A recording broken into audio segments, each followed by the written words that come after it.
আসসালামু আলাইকুম। আসলে সময় দর্শক, আমি যে দেবিদ্বার থানার সামনে আছি, আমার সামনে আমার এলাকার বাজারবাকর এলাকার মোহাম্মদ হুমায়ুন, এতে মনে হয় কিছুক্ষণ আগে ফাঁসি দিয়ে মারা গেছে। তার ওয়াইফ আমার সামনে আছে। তোমার নাম কি? জান্নাত। তোমার বাচ্চা কজন? 3 জন। হুমায়ুন কোন সময় তোমার বাড়িতে গেছে? সকাল 9টা বাজলো। আচ্ছা, সকাল 9টা বাজে গিয়া সে কি কারণে যে আত্মহত্যা করলো, ফাঁসি দিল, কি কারণে মারা গেছে? সত্য কথাটা বলো। সকালে গেছে যাইয়া অনেক খামসি দুমসি। কি নিয়ে খামসি দুমসি? বাড়িতে বলে ঘর দুয়ার বেচা কিনা লাইছে।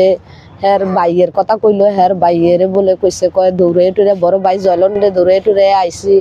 হ্যাঁ বড়ি টুরি আইনা দেয়, আমি খাই, মানে হ্যাঁ তো ট্যাবলেট খায়, রেগুলার ট্যাবলেট খায়। তারা কিন্তু একজন, তারা 3 ভাই। জয়নাল তোমার স্বামী কি কারণে মারা গেছে? কি নিয়ে, কি রাগের কারণে মারা গেছে? এই আমার স্বামী তো আজ থেকে 3 বছর আগে আমরা জায়গা কিনছিলাম। কথাটা বুঝলেন, 7 শতক হ্যাঁ কিনছে, 3 শতক আমি কিনছি, 4 শতক জায়গা কিনছিলাম। তারপরে কিনুনে এই নেশা খায় আমার জামাই এই জায়গাটা সুফে হ্যাঁ 3 শতক জায়গা বেচালাইছে, বেচা মানে আমি জানি না।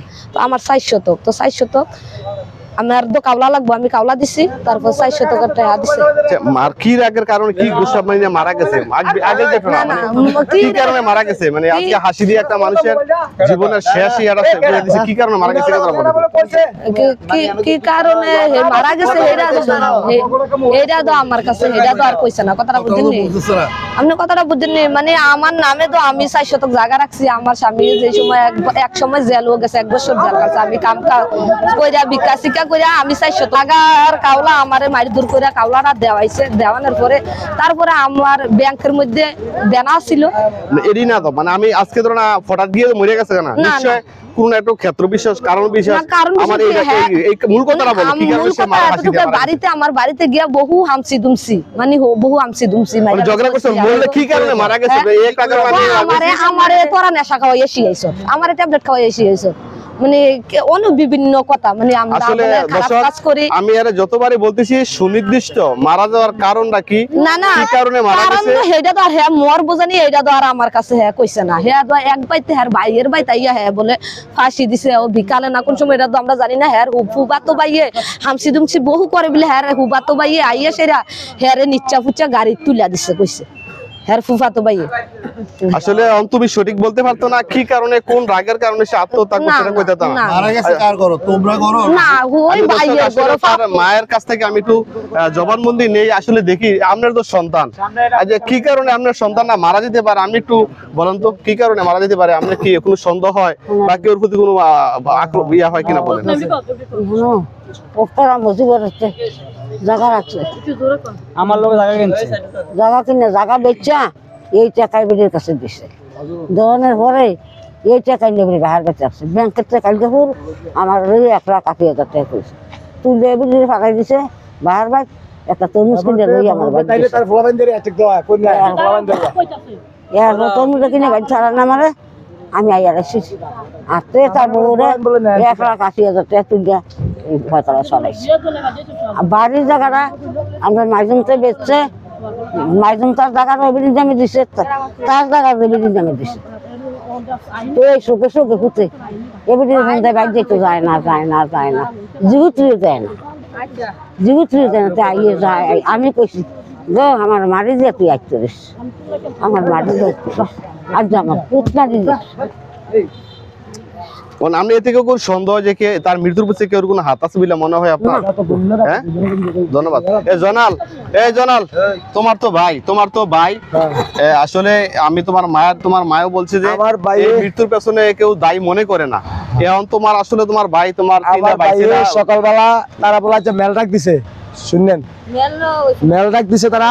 আমার ভাইয়া আমার 1 সপ্তাহ আগে থেকে কইতাছে ভাই তারা শুক্রবারে মেল বইব, তো শুক্রবারে মেল বইব। এবিডি বলে তারা ফোন দিয়ে কয় আমি যাইতেছি তো রে মেলা বলে বলবো দেখছি ভাই মেল বইব, আমি লুকটুকলি গোছাই রাখছি। ইয়া মতিন টতিন কইছি নি ইয়া কয় আমি লুকটুকলি গোছাই রাখছি। এবিডি বলে যাইব কোন মেল বয়ছে রে ব্যাপার কি?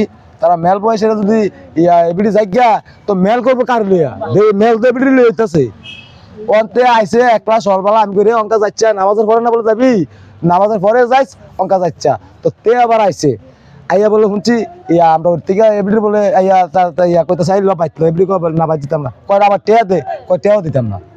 এ বলে কইতাছে এটা। এরপর বলে আমার হুবত ভাই না বলে কেডা, তার বলে তে বলে আইয়া তার কথা মারছে, মাইরা বলে গাড়ি তুলে দিছে। মারছে কে? আমার হুবত ভাই কোনের? ওই এবিডি হুবত ভাই ইয়ার ওরখানে তোমার আপন আমরা আপন না। আচ্ছা কও। হ্যাঁ ইয়া মারছে, মাইরা বলে তার গাড়ি তুলে দিছে। তো আধা ঘন্টা পরে বলে হুনেতে ফাঁসি ইয়া তার বলে মাইরা ইয়া ফাঁসি দিয়েছে বলে, তারা কে বলে মরা। আচ্ছা তুমি এই মৃত্যুর জন্য কাউকে তুমি দায়ী করো? কারণে দায়ী করি কেন, তারাতে ব্যবসা করে তার কাছে 6,80,000 টাকা এনে দিছে, আমার কাছে কি আছে 1 মাস ধরে বাড়ি ঘর ছাড়তাছে না, তারাও টাকা দেয় না।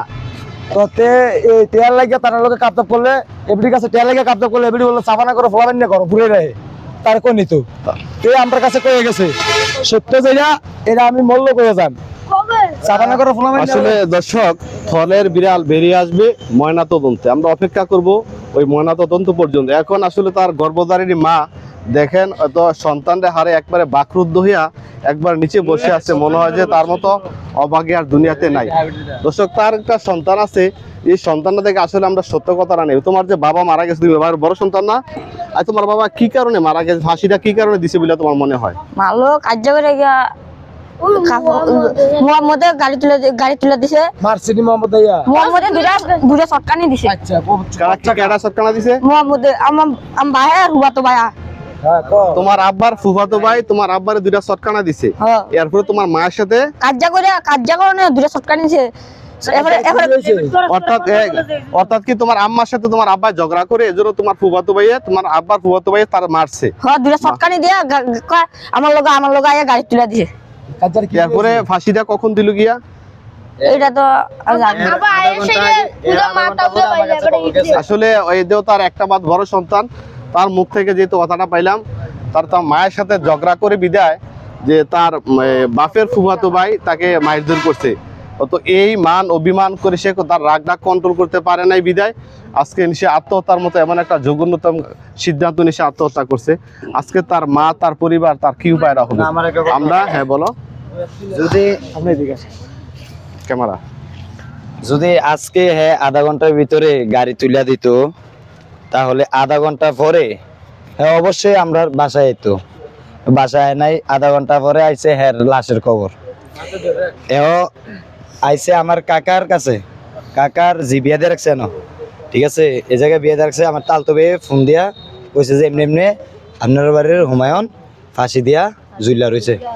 আর ফাঁসির পরে ফাঁসি দিতে হয়তো চেয়ার বা মোরা লাগে স্বাভাবিক, এছাড়া ফাঁসি দেওয়া যায় না। কিন্তু এটা কিছুই ছিল না, চেয়ারও ছিল না, মোড়ও ছিল না, তাহলে কিভাবে ফাঁসি দিছে? এটা তো আধা ঘন্টার ভিতরে গাড়ি তুলে নাই, এটা তো তুলে নাই, গাড়ি তুলে নাই, এই আধা ঘন্টার ভিতরে যা করার করছে, ঠিক আছে। অবশ্যই এটা ফাঁসি দিতে হলে চেয়ার বা মোড়া লাগে, এটা সবাই জানে, কিন্তু নিচে কিছুই ছিল না। বাকিটা আপনারা আমরা আসলে ওনার ছেলের মুখ থেকে যে কথাটা শুনছিলাম, এই কথাটার সাথে আমাদের এই মৃত্যুটার একটা মানে মিলে, যেহেতু তার মার সাথে ঝগড়া করে বিদায় তার ফুফাতো ভাই তার মারধর করছে, আবার হাতে সটকানা দিছে, দোয়ার কারণে আজকে আমরা আসলে অপেক্ষা করব ওই সুরতাল পর্যন্ত। এবং আজকের সুরতাল পরীক্ষা করছে দেবী আসলে কারো পারিবারিক তাহের ভাই ওনার পরীক্ষা করছে। আমরা বাকি দিকে আসলে তাদের পরিবারের সাথে কথা বলে আমরা এটা সিদ্ধান্ত নেবো আর কি, পরবর্তী আপনাদেরকে জানানো হবে। আসসালামু আলাইকুম।